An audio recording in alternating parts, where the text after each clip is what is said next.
Hi guys, ये Devang Maheshwari this side. अगर हम पीएसयू सेक्टर की बात करें तो थीम बाय थीम यहाँ पे रैली आती जा रही है। सबसे पहले हमने देखा रेलवे सेक्टर में अच्छी रैली आई, जहाँ पे आरवीएनएल हो गया, इरकॉन हो गया, काफ़ी अच्छा मोमेंटम आया। इसके बाद डिफेंस सेक्टर में अभी रिसेंटली मोमेंटम आया, मैज़डॉक, जीआरएससी। अगर आप हमें फॉलो कर रहे हैं टेलीग्राम पे या ट्विटर पे, तो एक रियल टाइम बेसिस पे इन थीम्स के बारे में आपको अच्छे से क्लियर कट इन्फॉर्मेशन मिल गई थी। तो उम्मीद करता हूँ आप हमारी टेलीग्राम चैनल से जुड़े हैं। अगर नहीं तो आप हमारी टेलीग्राम चैनल को भी ज्वाइन कर सकते। अब बात करें हम इस वीडियो में क्या डिस्कस करने वाले, हम बात करने वाले हैं अगली थीम की, जो कि काफ़ी क्लोज है ब्रेकआउट होने के। वहाँ पे अच्छा रिटर्न आ सकता है। साथ में हम एक और पीएसयू इंफ्रा स्टॉक की भी बात करेंगे। तो टोटल हम 3 स्टॉक का आज एनालिसिस करेंगे। बट इस एनालिसिस के पहले मैं ओवरऑल पब्लिक सेक्टर इंडेक्स पे हम डिस्कस करते हैं। सबसे पहले चलिए शुरू करते हैं। सबसे पहले हम बात करते हैं एक इंडेक्स के बारे में, जो है निफ्टी पीएसई। ये रिप्रेजेंट करता है निफ्टी पब्लिक सेक्टर एंटरप्राइजेस।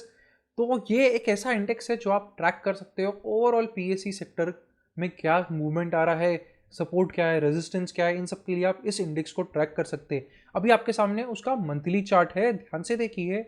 एक बहुत ही लॉन्ग ब्रेकआउट है। This was the resistance of 2007। यहाँ से फिर रिजेक्शन, यहाँ से मल्टीपल टाइम, 2 बार 3 बार रिजेक्शन, और फाइनली हमें एक अच्छा ब्रेकआउट लास्ट मंथ मिल चुका है इस पर्टिकुलर सेक्टर में। तो यहाँ पर अब पीएससी सेक्टर में ओवरऑल ही तेजी है। तो थीम बाय थीम आपको मिलते जाएगा, स्विंग बाय स्विंग एक एक सेक्टर आता जाएगा, मोमेंटम आएगा जाएगा, फिर अगला आएगा, उसमें मोमेंटम आएगा। इस तरीके से पूरा एक रैली जो है वो वर्क करती जाएगी। तो हमें इस रैली का अच्छे से बेनिफिट उठाना है। ओके, और उम्मीद करता हूँ अभी तक आप हमारी अपडेट से रेलवे सेक्टर का और डिफेंस सेक्टर का बाय वे ऑफ जीआरएसी जो हमने आपको बताया था, उसके बेसिस पे आप ऑलरेडी इस थीम्स का बेनिफिट ले रहे हैं। अब बात करते हैं हम आगे। इतने लंबे जब ब्रेकआउट्स आते हैं तो कुछ ना कुछ री रेटिंग की अच्छी पोटेंशियल यहाँ पे होता है। आपकी स्कैनिंग प्रोसेस में आप जब भी स्कैन कर रहे हो तो आप पीएसयू सेक्टर को ज़्यादा वेट दीजिए। अगर 10 स्टॉक है उसमें से 2 पीएसयू सेटअप हो रहे हैं जो कि आपकी कंडीशंस को फुलफिल कर रहे हैं ट्रेड करने की, तो वहाँ पे आपको उन कंपनीज को कंपेरेटिवली ज़्यादा वेट देना चाहिए। सिंपल सा लॉजिक है, क्योंकि ओवरऑल जो सेक्टर आउटलुक है पीएसयू रिलेटेड वो पॉजिटिव है। और साथ में सिर्फ ऐसा नहीं, पॉजिटिव ऐसे ही है, अब अगर उनके ऑर्डर बुक्स देखेंगे क्या नया हो रहा है तो आपको वहाँ पे भी चीज़ें दिखेगी, एक अच्छा इंप्रूवमेंट जो है वहाँ पे आपको दिखेगा। अब बात करते हैं इस सेक्टर में एक थीम की जिसमें अभी तक इतना खास मोमेंटम नहीं आया है, वो है पीएसयू इंश्योरेंस। 2 स्टॉक है बेसिकली, न्यू इंडिया एश्योरेंस और जनरल इंश्योरेंस। ओके, सो हम पहले बात करते हैं न्यू इंडिया एश्योरेंस कंपनी की। अगर हम इसका एनालिसिस करें तो ये है एक लॉन्गर टर्म चार्ट NIACL का, और देखिए ये स्टॉक अपने एक ब्रेकआउट लेवल के बहुत पास है। तो ये ट्रेंड लाइन आपको दिख रही है, ये ट्रेंड लाइन में मल्टीपल रेजिस्टेंस है। यहाँ पे देखिए रेजिस्टेंस, यहाँ पे रेजिस्टेंस, यहाँ पे रेजिस्टेंस, स्टॉक ने फिर हिट लिया पर वापस से ऊपर आ गया है। अब हम जाते हैं यहाँ पर वीकली चार्ट और डेली चार्ट पे और आगे एनालिसिस करते हैं। अब देखिए यहाँ पे स्टॉक ओवरऑल आया, एक अच्छा रिजेक्शन आया, फिर आगे जाने की कोशिश करी, यहाँ से फिर रिजेक्शन आया। मार्केट ओवरऑल ही एक करेक्शन मोड में चला गया था जनवरी 2023 से। इसके बाद अप्रैल में वापस से मार्केट पिकअप करा, तो स्टॉक ने भी साथ में पिकअप करा। और अभी देखिए काफ़ी टाइट इस मूवमेंट के बाद, इस रेजिस्टेंस को हिट करने के बाद स्टॉक बहुत ही एक कॉन्ट्रैक्शन मोड में आगे मूव कर रहा है। देखिए धीरे धीरे जो वोलेटिलिटी है वो कॉन्ट्रैक्ट हो रही है। अगर हम लास्ट सेशन की बात करें तो यहाँ पे वॉल्यूम्स बहुत अच्छी आई। यहाँ पे देखिए लास्ट ये वाले सेशन की एक अच्छी वॉल्यूम और एक अच्छा क्लोजिंग भी हमको देखने को मिला कंपेयर टू हर बार जब भी ये ऊपर आया। जैसे कि यहाँ पे ऊपर आया था, रिजेक्शन, एक बड़ी विक देखने को मिली, यहाँ पे एक बड़ी विक देखने को मिली, यहाँ पे एक बड़ी विक देखने को मिली, यहाँ पे भी एक बड़ी विक देखने को मिली। बट यहाँ पे ये कैंडल का क्लोज बहुत अच्छा आया है और यहाँ पे एक वॉल्यूम्स भी काफ़ी अच्छी है। बात करें हम एक्शनेबल बाइंग प्राइस की या एक्शनेबल ट्रिगर प्राइस की, सो वो रहेगा अबव दिस प्राइस। ओके, सो ये प्राइस है अराउंड 126 के ऊपर। अगर हमें एक अच्छी क्लोजिंग मिलती है तो इस स्टॉक में एक अच्छी रैली आ सकती है, एक लो रिस्क एंट्री पॉइंट यहाँ पे मिल सकता है। अगर हम देखें अगला रेजिस्टेंस जो है स्टॉक का वो आएगा करीबन 140 लेवल्स के आसपास का। सो यहाँ तक स्टॉक एक स्विंग में आपको रिटर्न दे सकता है, आपको यहाँ पे ट्रेल करते रहना है स्टॉक को। सेकेंड स्टॉक की बात करें तो वो है GICRE, जनरल इंश्योरेंस कॉरपोरेशन। अब ये भी स्टॉक देखेंगे आपको चार्ट काफ़ी सिमिलर दिखेगा। देखिए वैसा ही सेम चार्ट, कुछ नहीं हुआ। 2017 एंड में कहीं लिस्टिंग हुई थी, वहाँ से नीचे ही गया, नीचे ही गया, नीचे ही गया, कुछ भी इसमें रिटर्न ओवरऑल नहीं आया है। बट अगर आप अभी देखेंगे, ये अगेन इस रेजिस्टेंस के बहुत पास में, यहाँ कोशिश करी थी आगे बढ़ने की, फेल हुआ।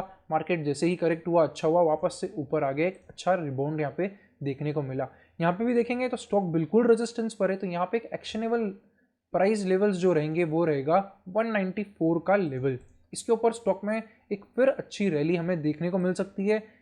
हालांकि अगर हम इन दो चार्ट्स की बात करें, सिर्फ जनरल इंश्योरेंस और न्यू इंडिया इंश्योरेंस, तो न्यू इंडिया इंश्योरेंस का चार्ट ज़्यादा अच्छा है। उसका रीज़न सिंपल ये है कि यहाँ पे मल्टीपल रेजिस्टेंस है। पहला 194 पे आएगा, दूसरा 202 पे आएगा, और उसके बाद फिर से करीब 222 के लेवल के आसपास फिर एक रेजिस्टेंस रहेगा, जहाँ की न्यू इंडिया इंश्योरेंस में रेजिस्टेंसेस कम थे। ओके, बट स्टॉक को भी आप ट्रैक कर सकते हैं, क्योंकि अगर मूवमेंट आया तो वो दोनों में ही साथ में आपको देखने को मिलेगा। जैसे कि हमने सेम रेलवे सेक्टर में देखा, सेम डिफेंस सेक्टर में देखा, वैसा ही सेम हमें इसमें दिखेगा जैसे ही मोमेंटम आगे बढ़ता है। तीसरी कंपनी बात करते हैं हम, वो भी वापस से PSU कंपनी है और का नाम है राइट्स। इसके बारे में आपको रियल टाइम बेसिस पे हमारे टेलीग्राम चैनल पे भी बता चुके हैं। यहाँ पे चार्ट को ध्यान से देखिए क्या हुआ। एक अच्छी रैली थी, this was a very good run. हमको ओवरऑल 50-60% तक कम हुआ, मार्केट करेक्शन में गया, स्टॉक भी करेक्ट होना चालू हो गया, और यहाँ पे वापस से स्टॉक ने पिकअप करा अपना मोमेंटम। ठीक है, मोमेंटम यहाँ पिकअप करा, ऊपर गया। ये रेजिस्टेंस देखिए, इस same all time high levels के आसपास से वापस से रेजिस्टेंस आया, फिर स्टॉक नीचे चला गया। ओके, अब जब ये नीचे गया तो एक रिटेस्ट हुआ ओवरऑल ब्रेकआउट का। ओके, यहाँ पे देखेंगे आप तो ये एक रिटेस्ट जोन है। इस रिटेस्ट जोन से स्टॉक ने अच्छा सपोर्ट लिया यहाँ पर, और फाइनली यहाँ पे स्पीड जो है वो पिकअप हुई। ओके, तो एक करेक्शन, फिर ब्रेकआउट, फिर रिटेस्ट, वापस से यहाँ पर, और स्टॉक आगे की तरफ मूव करना चालू कर रहा है।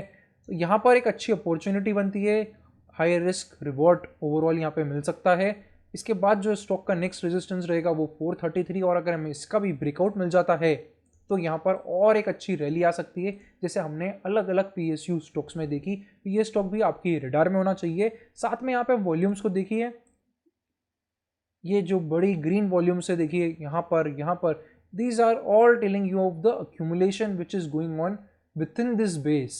ओके, सो यहाँ पर भी एक अच्छी स्विंग और एक पोजिशनल अपॉर्चुनिटी इन तीनों स्टॉक में ही बन जाती है। सो मैंने आपको प्राइस के ट्रिगर लेवल्स बता दिए हैं, तो आपको वो ध्यान में ज़रूर रखना है, और स्टॉप लॉस का यूज़ ज़रूर करना है, जिससे कि अगर कुछ भी मार्केट में करेक्शन हो जाता है, सडनली कुछ बैड न्यूज़ आ जाती है, तो आप अपने ट्रेलिंग सिस्टम को यूज़ कर वहाँ से एग्जिट ले सके। उम्मीद करता हूँ आपको वीडियो अच्छा लगा है। आप इन तीनों में से कौन से स्टॉक पे बुलिश है वो आप ज़रूर बताइएगा कमेंट सेक्शन में। चलिए मिलते हैं फिर से अगले वीडियो में। Thank you for watching. C A Devang Maheshwari.